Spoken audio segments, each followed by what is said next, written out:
मोकामा विधानसभा लगातार पिछले कुछ विधानसभा चुनाव में हॉट सीट के तौर पर रहा है, पर एक शख्स ऐसे भी हैं जो इस हॉट सीट होने के बावजूद अपने आप को भूल रखा।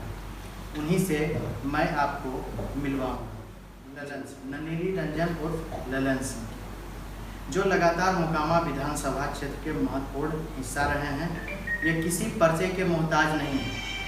माना जाता है कि मोकामा के ये बेटा हैं और स्थानीय प्रत्याशी के रूप में सबसे मजबूत कैंडिडेट हैं। इनसे आज हम बात करेंगे संवाद खरी खरी में सुजीत के साथ, और आपको दल और दिल दोनों की बातें आपको सुनने को मिलेगी।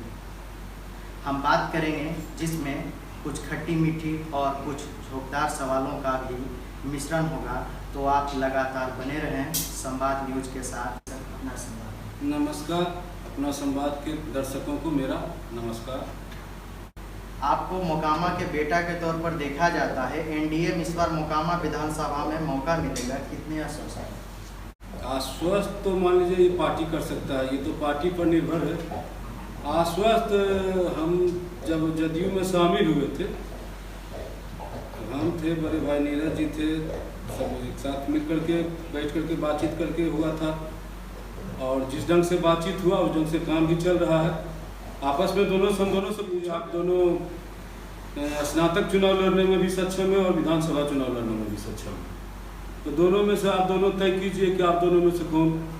तो हमने बड़े भाई नीरज दा के बारे में बोला कि नीरज दा हमसे बड़े हैं और इनका जो आदेश होगा वो हम करेंगे।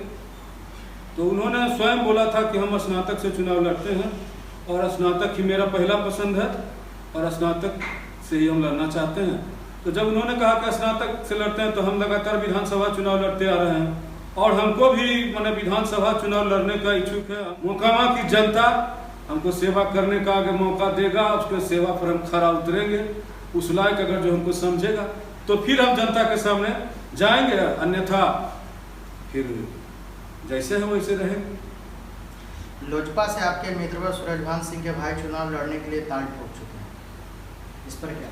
जैसे लोजपा पर ही क्यों प्रकाश डालते हैं? लोजपा में यहाँ भाजपा भी प्रयासरत है, भाजपा के भी बहुत सारे नेता हैं, वो भी लड़ने के लिए प्रयासरत हैं। हमने पहले भी कहा है कि जितने भी कार्यकर्ता हैं सब लोग मेहनत कर रहे हैं और सबका इच्छा रहता है कि हम आगे अगला पावदान पर जाएं। तो जो देख रहा है वो पार्टी को डिसाइड करना है, पार्टी को डिसाइड करना है कौन गठबंधन में कौन दल को कहाँ क्या सीट मिलने जा रहा है। ये सब निर्णय करने के लिए हमारे शीर्ष नेतृत्व बैठे हुए हैं। किस दल से गठबंधन होगा, किसको कितना सीट मिलेगा और कौन कहाँ से लड़ेगा, वो उसी अनुसार चलना है। अगर जो यहाँ जिसको मिले, लोजपा को भी मिल जाए या भाजपा को ही मिल जाए, उस अनुसार हम लोगों को काम करना है। कोरोना काल में चुनाव के लेकर कुछ पक्ष और कुछ विपक्ष के पार्टियां भी जो है कि इसे चुनाव टालने की बात कर रही है, इससे आप सहमत हैं क्या? देखिए, चुनाव आयोग हम लोगों का जो है भारत का एक अभिन्न अंग है और भारत में जिस ढंग का अभी स्थिति चल रहा है, जो पोजीशन चल रहा है, चुनाव आयोग जब तक अपने आप को सुरक्षित नहीं समझ लेगा कि हम चुनाव कराने में सक्षम हैं और सुरक्षित चुनाव करा सकते हैं, तब तक वो कोई निर्णय नहीं लेगा। और जब वो अपने आप को सक्षम समझेगा कि हम चुनाव कराने में सक्षम हैं और सुरक्षित चुनाव करा सकते हैं, तो चुनाव कराएगा। और इसमें पार्टी का और किसी को मान लीजिए बोलने से, या ये भारत के संविधान की बात है, लोकतंत्र का एक प्रक्रिया है, लोकतंत्र में चुनाव भी होना अति आवश्यक है। और अगर जो लोकतांत्रिक प्रक्रिया को बहाल रखने के लिए चुनाव आयोग समझेगा कि नहीं हमको चुनाव कराना अति आवश्यक है, तो जैसा उचित समझेगा चुनाव आयोग वैसा होगा। ये आपने देखा खरी खरी संवाद। अब हम दल से हटकर कुछ दिल की बातें करते हैं और जानते हैं कुछ ऐसी बातें जो शायद आपको मालूम ना हो। कहा जाता है सर कि आप भावुक हैं, पर मन की बात कहने में आप कहीं नहीं हिचकते। भावुक तो देखिए हर एक आदमी का अपना अपना नेचर है, और जैसा हमारा नेचर है हम कभी झूठ सच नहीं बोलते, मैंने झूठ नहीं बोलते हैं। ये हमारे मोकामा विधानसभा का बच्चा बच्चा जानता है कि ललन सिंह कभी झूठ नहीं बोलते हैं, और यही हमारे वोट का एक आधार है।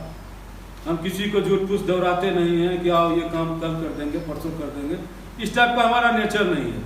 लोग परेशान हाल में कोई भी हमारे पास आते हैं, कहीं दूर से चल के आते हैं, मेहनत करके आते हैं, पैसा खर्च करके आते हैं, और उनको हम लगातार दौड़ाते रहें, ऐसा हमारे नेचर में नहीं है।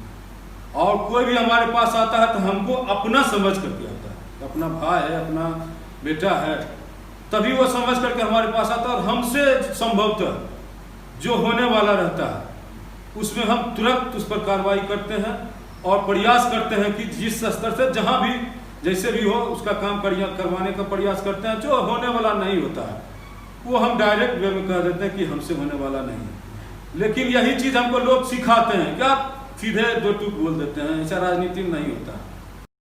आप उसको फिर भी बार बार बुलाइए, तो ऐसा हमारे नेचर में नहीं है, हमको बड़ा गंदा लगता है और उसको बदलने का लाख प्रयास करते हैं, हमसे हो ही नहीं पाता। आपके लिए बहुत मायने रखते हैं और आप अपने तरह किसी संबंध को कभी विराम नहीं देते। देखिए, हमारा जो हम लोजपा में से चुनाव यहाँ से शुरू किए, लोजपा का स्थापना काल से हम लोजपा में जुड़े हुए थे। और सही मायने में आप मोकामा विधानसभा के लोग हैं तो आप मोकामा विधानसभा के जो शुरुआती दौर था तो पूरे बिहार में जातीय समीकरण पर चलता था। लोजपा भी एक जाति की पार्टी के रूप में जाना जाता है और यहाँ लोजपा का कोई ऐसा बेस वोट नहीं था। और हमने अपने मेहनत के बदौलत, भाई सुरेश भान जी भी साथ थे उस समय, सब लोग मिलजुल करके हम लोग मैंने उस समय पूरे बिहार में माननीय मुख्यमंत्री नीतीश कुमार जी का लहर चल रहा है और उस लहर में हमने नीतीश कुमार जी के कैंडिडेट को टक्कर दिया था और टक्कर दिया था और मात्र 1700 वोट से हम पीछे रहे थे, बहुत कम वोटों से हम पीछे रहे थे। तो ये जो वोट हमारा है वो हमारा मान लीजिए आपसी संबंध का वोट, जो लोगों से मेरा आपसी संबंध बना हुआ और जो संबंध बना वही संबंध आज तक लोगों से कायम है। आप मूवी देखना पसंद करते हैं? मूवी देखना उतना ज़्यादा तो नहीं पसंद करते हैं, लेकिन हाँ आजकल लॉकडाउन में फ्री में है, कभी फुर्सत मिलता है तो देखते हैं।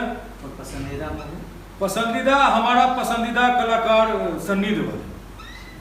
सन्नी देओल को हम पसंद करते हैं। सन्नी देओल का जो भी मूवी आता है, घातक है, पाकिस्तान वाला जो था गदर, ये सब सिनेमा हमको बना, सन्नी देओल का सिनेमा हमको देखने में बढ़िया। आप कैसा भोजन पसंद करते हैं?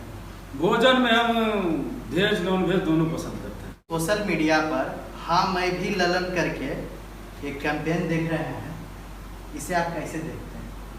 खास करके युवा लोग जो है तो मैंने लगता है, मैंने अपने आप को मैंने गौरवान्वित महसूस करते हैं कि भाई हमको भी फॉलो करने वाला लोग है, हमको भी हमारा छोटा भाई जो भी मैंने कर रहा है या जो ऐसा मैंने अपने आप को बता रहा है, तो लगता है कि भाई अब हमको भी उसके विश्वास पर खरा उतरने के लिए क्या करना होगा कि हम उसका विश्वास लगातार हम कायम कर सकें।